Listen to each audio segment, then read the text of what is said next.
आज हम इकोनॉमी का लेक्चर नंबर 17 जो स्टार्ट कर रहे हैं बजट से।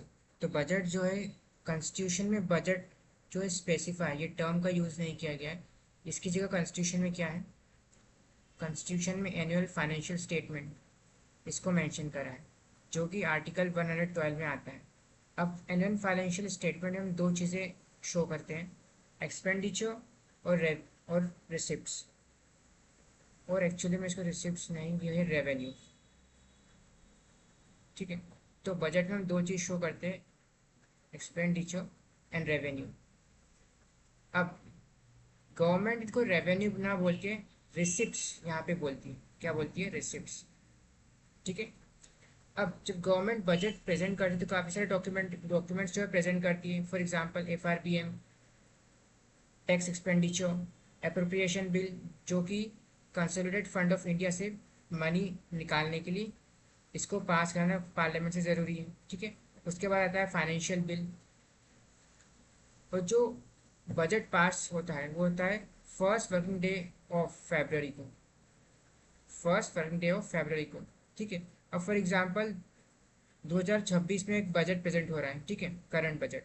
तो गवर्नमेंट क्या प्रेजेंट करती है? एक्चुअल्स, मतलब क्या, पुराने एस्टिमेट्स, पुराने जो गवर्नमेंट ने टैक्स कलेक्शन जितने भी करा है उसको बोलते हैं हम एक्चुअल्स, मतलब जो पास्ट में हो चुका है, तो 2024-25 के। ठीक है, इसको हम बोलेंगे एक्चुअल्स। इसका पूरा इसको बोलेंगे हम एक्चुअल्स, एक्चुअल्स। ठीक है, अब इसके बाद 2026-27 के लिए कि हम इतना ज़्यादा टैक्स कलेक्ट करेंगे, इतनी ग्रोथ होगी, उसको हम बोलते हैं एस्टीमेट्स। एस्टीमेट्स जो कि फ्यूचर के लिए होता है। ठीक है, अब करंट में गवर्नमेंट क्या प्रेजेंट कर रही है? बजट एस्टीमेट, मतलब ऑब्वियस सी बात है, बजट फॉर एग्जांपल 2000 स्टार्ट फरवरी से कर रही है। अब 26 से लेकर 27 तक गवर्नमेंट ने एक प्लान बना रखा है कि इस बजट में हम ये सारे काम करेंगे, इतना खर्चा लगेगा। अब हो सकता है कि एग्जैक्ट प्लान ना हो, कि हमेशा हम कोई एग्जैक्ट कि हमें 26-27 में कितना खर्चा लगेगा हम एग्जैक्टली तो बता नहीं सकते। ठीक है, फॉर एग्जांपल आपने इतना बैलेंस बना रखा कितना बजट यूज़ होगा, और बीच में कोविड आ जाता है, कोविड आ जाता है या फिर कुछ नेचुरल डिजास्टर हो जाते हैं, कुछ नई प्रॉब्लम हो जाती है। ठीक है, तो उसके लिए क्या बोलते हैं? Budget estimate. मतलब एक बार बजट प्रेजेंट तो कर दिया जाता है, लेकिन आगे चल के उसको हम रिवाइज भी कर सकते हैं। ठीक है, रिवाइज भी कर सकते हैं। अब जो इस बजट को प्रिपेयर करती है वो है मिनिस्ट्री ऑफ फाइनेंस। एक सर्कुलेशन करती है, मतलब बजट सर्कुलर बनाती है, और सारी मिनिस्ट्रीज को, स्टेट्स को पहुंचाया जाता है, उनसे डिस्कशन किया जाता है। ठीक है, और जो ये बजट बनाती है, सर्कुलेट करती है, वो करती है मिनिस्ट्री ऑफ फाइनेंस के अंडर आती है डिपार्टमेंट ऑफ इकोनॉमिक अफेयर्स, और डिपार्टमेंट ऑफ इकोनॉमिक अफेयर्स के अंडर आता है बजट डिवीजन।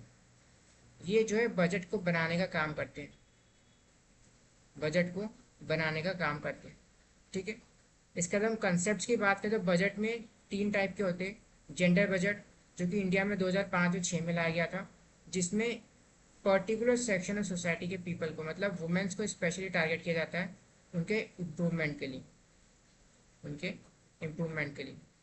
ठीक है, जिसमें पार्ट ए, मतलब जेंडर बजट को हम दो पार्ट में डिवाइड करते हैं, part A and part B. जो कि पार्ट ए है वो ज़्यादातर वुमेन, सिर्फ वुमेन को स्पेसिफिकली टारगेट करता है। वहीं पार्ट बी जो है सारे लोगों को, मतलब ऑल को, सभी लोगों को टारगेट करता है। इसके बाद हम आते हैं आउटकम बजटिंग पे। तो आउटकम बजटिंग मतलब क्या होता है कि आप बताते हो कि आपने इतना अच्छा क्वालिटी का रोड बनाया है, ये सब करा है, अपना फंक्शंस प्रोग्राम बताते हो, और बेस्ड ऑन इनपुट, आपके इनपुट के बेसिस पे आपको बजट मिलता है, आपके इनपुट के बेसिस पे आपको बजट मिलता है, और अमाउंट जो है अलोकेट होता है। ठीक है, इसके बाद आता है जीरो बेस्ड बजटिंग। ठीक है, मतलब ये आप यहाँ पे गवर्नमेंट हर बार, पहले यहाँ पे क्या था कि आपने पास्ट में किस तरह काम करा, परफॉर्मेंस कैसे रही है, आउटपुट कैसा रहा है, उस सब को देख के आपको यहाँ पे आउटकम बेस्ड बजटिंग मिलती है। अब आता है जीरो बेस्ड बजटिंग। मतलब क्या, कि गवर्नमेंट आपसे बोलेगी ठीक है, आपने पहले इसके पास में जो भी काम करा है वो तो करा है, अभी आपको ये पैसा फॉर एग्जाम्पल 50 करोड़ रुपये, 50,000 करोड़ रुपये क्यों चाहिए, इसका रीज़न बताओ। और गवर्नमेंट को रीज़न वैलिड लगा तो गवर्नमेंट यहाँ पे आपको अमाउंट अलोकेट करेगी। अगर लगा कि नहीं, इसमें कुछ रिडक्शन करना चाहिए, 50,000 करोड़ की जगह आपको यहाँ पे 30,000 करोड़ देना चाहिए। ठीक है, तो यहाँ पे रिडक्शन कर देगी गवर्नमेंट। ओके, इसके बाद आता है हमारे पास आता है बजट अकाउंट, जिसको हम चार पार्ट पे डिवाइड करते हैं: revenue receipts, capital receipts, revenue expenditure and capital expenditure. ठीक है, अब यहाँ पे इसी के बाद आता है हमारे पास आते हैं डेफिसिट्स पे।